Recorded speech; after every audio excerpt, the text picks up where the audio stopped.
I've been watching with continued hilarity the build-up to the Olympics in London 2012.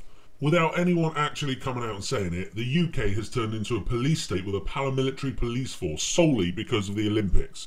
Just look at their new public-friendly uniforms. We're going to be gifted with 13,000 troops on the ground in the UK, more troops than are in Afghanistan, on top of the estimated 13,000 police and security staff. We're also going to have the assault vessel HMS Ocean, the largest ship in the Royal Navy, also involved with the security effort, together with the Typhoon multi-role combat aircraft, as well as specialist bomb disposal teams. In our open and free society, we now have people who peacefully protested the building of Olympic events on green sites being threatened with 5 years in jail. It's a level of paranoia that increases the closer the Olympics gets. But Londoner Simon Moore won't get anywhere near the Games. He protested the building of basketball courts on a green space near the Olympics and was slapped with a control order that forbids him from going near the Olympics or any other celebration taking place this summer. He faces 5 years in prison if he disobeys. These legislations are being used to prevent lawful and understandable protest to aspects of the Games which are undemocratic or unpopular. Furthermore, this legislation won't prevent people from disrupting the Games, but what it will do is it will give the authorities to punish people more severely.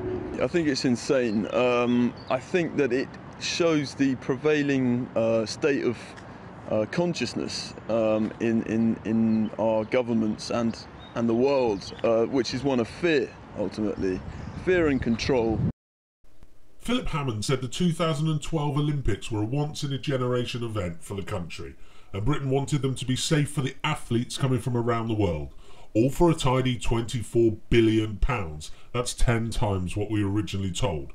With warships on patrol, missiles on rooftops, armed troops on the streets, security and police in balaclavas everywhere you look, people being threatened with arrest for venturing within 100 yards of Olympic venues. We are talking about London 2012, or is it Berlin 1936? The parallels are startling.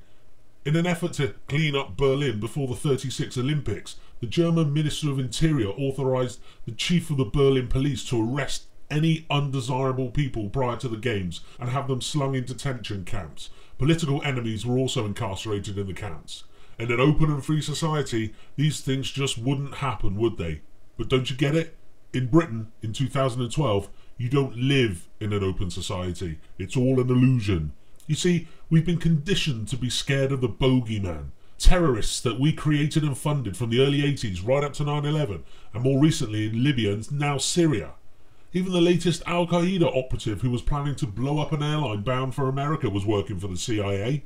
I challenge you to research any major terror plot of recent years and you'll find the hidden hand guiding and controlling the patsies. These plots just simply wouldn't happen if you take the intelligence services out of the equation. With the war on terror looking like it's over and every major terror plot being orchestrated by the intelligence community, why do we need such draconian measures for the Olympics? I'll tell you why. It's to acclimate us to the way things are gonna be, unless you wake up.